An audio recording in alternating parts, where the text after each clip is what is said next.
8월 12일 수요일 아침 묵상 함께 시작하시겠습니다. 오늘 여러분들과 함께 나눌 말씀은 마가복음 7장 31절부터 37절까지의 말씀입니다. 마가복음 7장 31절에서 37절까지의 말씀을 제가 봉독해 드립니다. 예수께서 다시 드로 지경에서 나와 시돈을 지나고 데가볼리 지경을 통과하여 갈릴리 호수에 이르시매 사람들이 귀먹고 어눌한 자를 데리고 예수께 나와 안수하여 주시기를 간구하거늘 예수께서 그 사람을 따로 데리고 무리를 떠나사 손가락을 그의 양 귀에 넣고 침뱉어 탄식하시며 그에게 에바다 하시니 이는 열리리라는 뜻이라. 그의 귀가 열리고 혀에 맺힌 것이 곧 풀려 말이 분명하더라. 예수께서 저희에게 경계하사 아무에게도 이르지 말라 하시되 경계하실수록 저희가 더욱 널리 전파하니 사람들이 심히 놀라 가로되 그가 다 잘하였도다. 귀머거리도 듣게 하고 벙어리도 말하게 한다 하니라. 아멘. 오늘 본문에서 또 예수님께서는 여러 지역을 또 다니시면서 사역을 하시고 또 사역을 마치시고 또 다시 돌고 돌아서 갈릴리 호숫가, 갈릴리 지역에 도착했을 때 일입니다. 이번에는 예수님께 사람들이 한 병자를 데리고 나왔는데 이 병자는 귀가 먹고 말이 어눌한 그런 사람입니다. 이가 선천적이었던지 후천적인지 알 수 없지만 보통 귀가 들리지 않는 사람은 후천적으로 그렇게 된 사람들은 이미 발성의 구조를 다 가지고 있다라는 가정하에 말이 어눌하지는 않습니다. 근데 말이 어눌한 것은 선천적으로 귀가 잘 들리지 않을 때에 성대에 아무런 발성 기관에 문제가 없다 하여도 귀가 들리지 않을 때 바로 듣지 못하기 때문에 그 소리를 따라 흉내내지 못하는 그런 문제가 있어서 발성도 어눌한 경우가 있고 또한 발성 기관 자체에 문제가 있는 경우도 있음을 여러분 주변을 통해서 알 수 있을 것입니다. 어쨌든 이 사람이 어느 곳에 문제가 있었는지 정확하게 명시되진 않지만 이런 문제에 있는 사람을 예수님께 안수를 받기 위해 데리고 나왔다라는 것을 알 수 있습니다.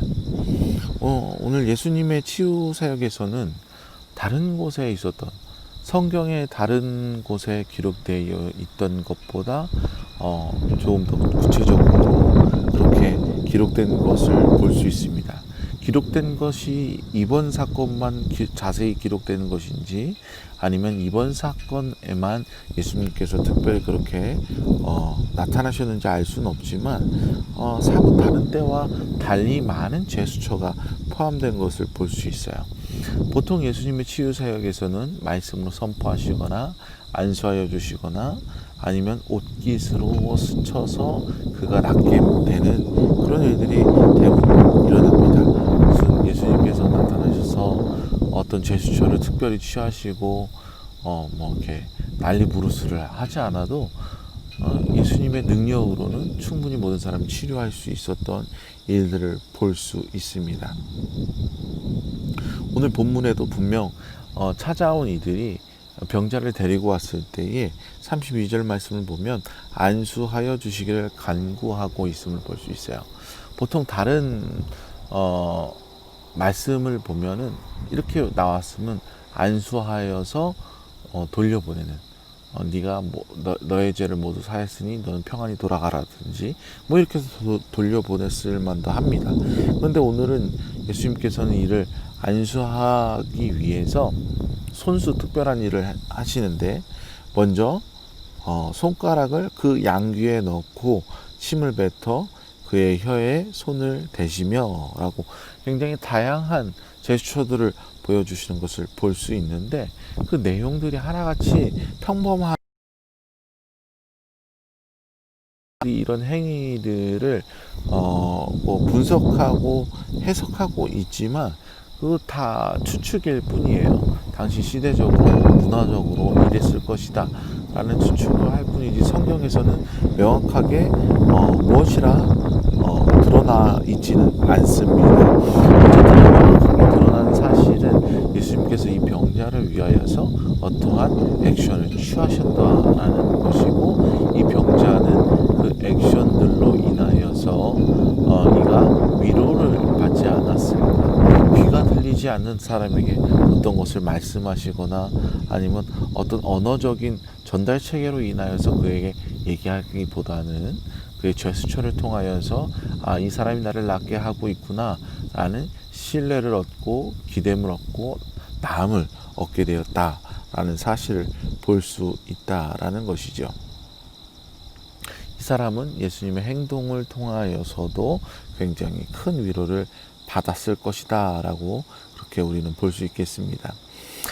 예수님의 이적들은 보통 사람들 앞에 이루어지기도 했지만 그렇지 않은 때도 있었습니다. 본문 33절에 보니까 그 사람을 따로 데리고 무리를 떠나사라고 말씀하고 있어요. 이 사람을 데리고 무리를 떠나서 은밀히 치유 사역을 행하신 것을 볼 수 있는데, 요한복음 11장에 보면 마리아와 마르다 자매의 오빠인 나사로를 위해서 하시는 사역이 있습니다. 소식을 듣기로는 이가 병들어 거의 죽게 되었을 때에 예수님께서 이 소식을 들었습니다.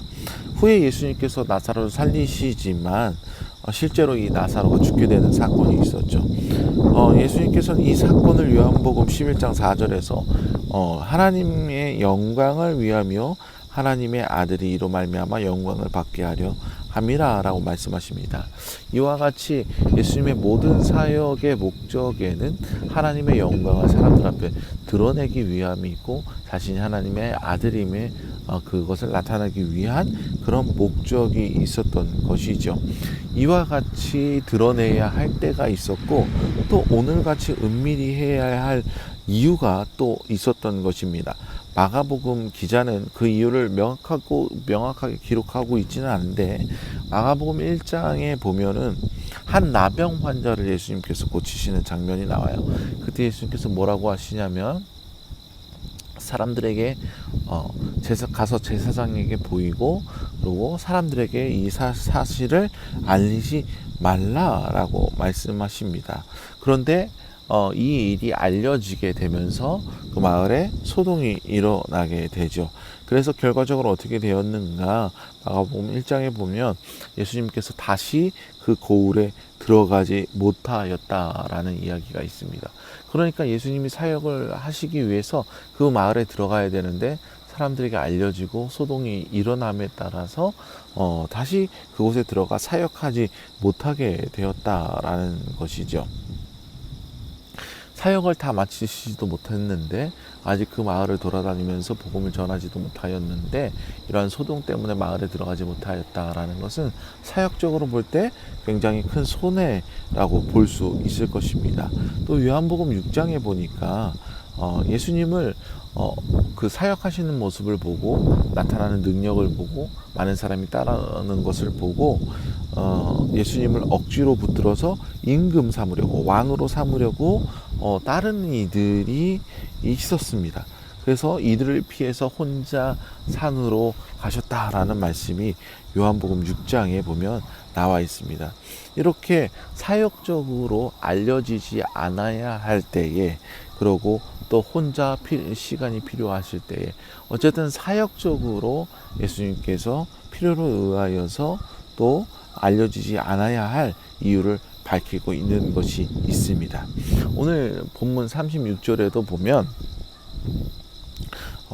사람들에게 알려지지 않게 하라라고 예수님께서 이 사람을 치유하신 후에 이렇게 당부하시는 말씀을 볼 수 있습니다.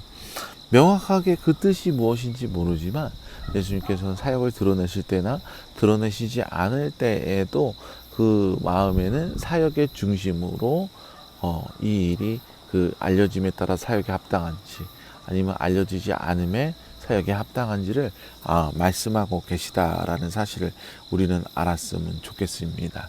우리의 삶에서 또는 교회 활동에서 우리 개인의 삶의 신앙생활에서 우리가 어떤 일을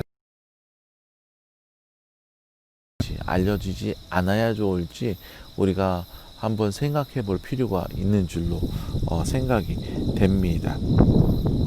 그 사역의 중심에 무엇이 서 있고, 그 사역의 중심에 또 내가 그 일을 함에 있어서 그 일을 한 내 마음의 중심에 어떤 마음으로 행했는지 우리가 다시 한번 점검해 봤으면 좋겠습니다.